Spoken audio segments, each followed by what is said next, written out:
In this video, I'm going to show you how to remove and replace rear shocks in a BMW 3 Series. Remove the wheel, 17mm socket. These are studs instead of lug nuts. So I like to remove all except for the last one and then hold the tire.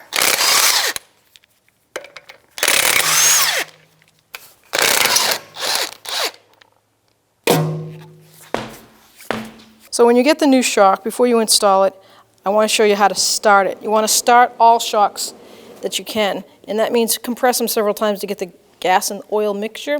So you're going to take your palm, you can push down on it like this, and then take that strapping right off. I'm going to leave this on because I'm going to let it extend itself all the way up. And then I'm going to push it down. I'm going to repeat this about 3-4 times until I feel like there's no air in it. You'll feel the air because it will actually drop real quick and then get firm. If you don't do this, you could encounter a banging sound, and that's because there's air trapped inside that gas and oil mix.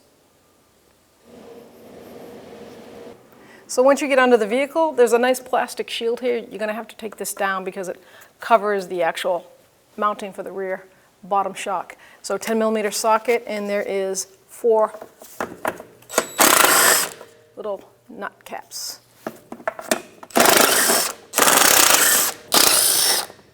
So I'm going to take a pole jack and I'm going to support this lower control arm where that spring is. So I'm just going to put some pressure on it, just like that. So the lower shock mount, the bolt head, is an inverted Torx. So that's shaped like this. It's inverted, and it's an E18. So I'm going to hold that with that socket, and on the other side, 18mm socket, and I'm going to take the nut off the bolt.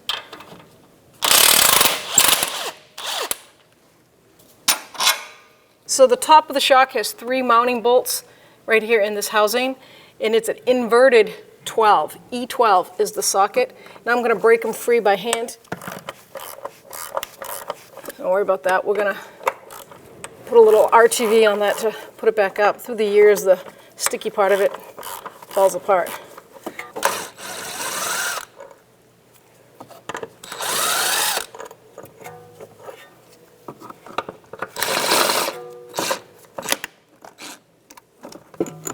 So now we're going to have to pull down on the shock. Let's see if we can compress it a little bit or push up. Now we can just lift it right up and out. Get that right out of there.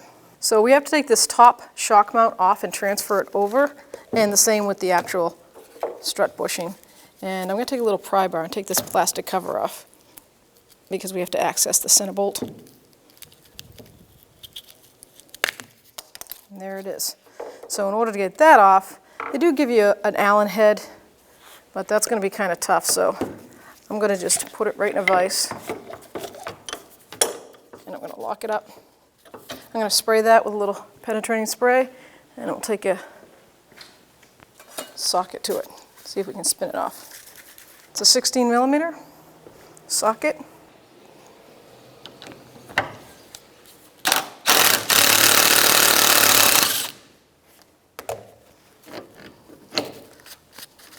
Take the old nut off. Lift it right up. Do a quick check, make sure that it's not separated or cracked anywhere. Looks good.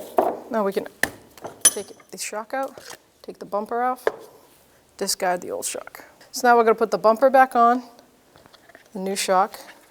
I'm going to take the top mount, and I'm going to take the new nut that comes with the shock, hand start it. We're going to end up torquing this down, but I am going to put it in the vise again. Just gently squeeze it.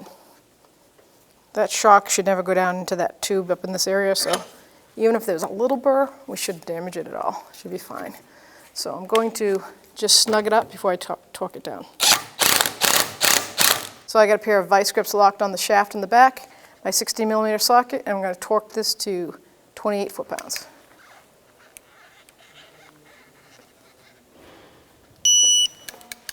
There we go. The cover basically adds nice protection to this from water. So I like to do what the factory wanted done. Put that back on.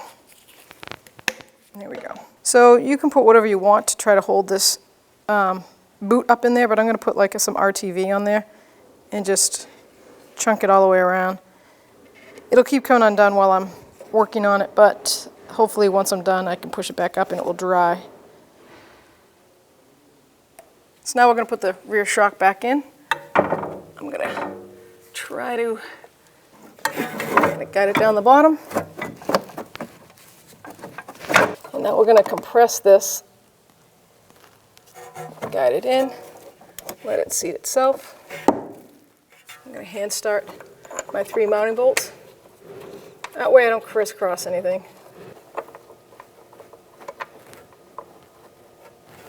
So now I'm taking that E12 inverted socket again, and I'm going to snug each one of these up in place. And then I'm going to torque them to the factory specs.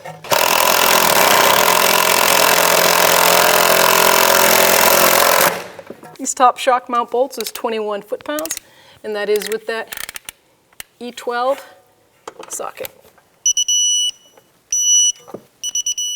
So now we can put our lower shock bolt in. Push it all the way through, put the nut on. So I'm going to put the E18, that's inverted socket, on this side, and then 18mm socket over here. And I'm going to bottom it out, then I'll torque it. All right, now I'm going to leave this on there because I'm going to get the torque wrench and torque that lower bolt. 18mm socket and the E18, and the torque on this lower shock bolt is 74 foot-pounds.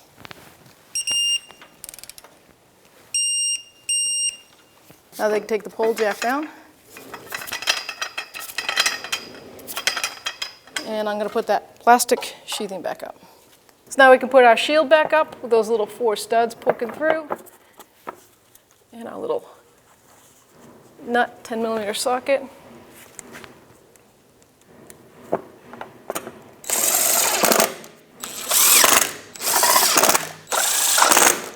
Now we can put the tire back on.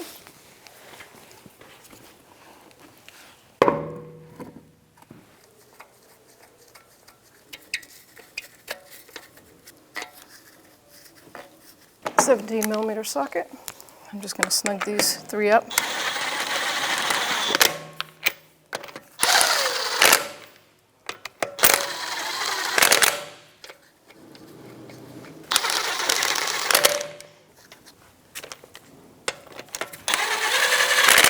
So the wheel torque for this car is 83 foot-pounds, and we'll do it in a star pattern.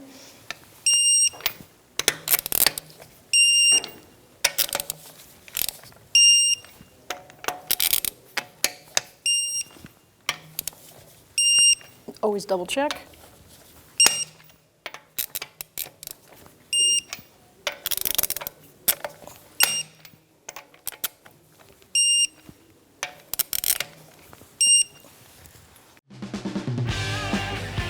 When only the best will do, demand TRQ. The only company that lets you view before you do. TRQ is committed to offering the highest quality aftermarket auto parts that are engineered for peace of mind. Thanks for using and viewing with TRQ.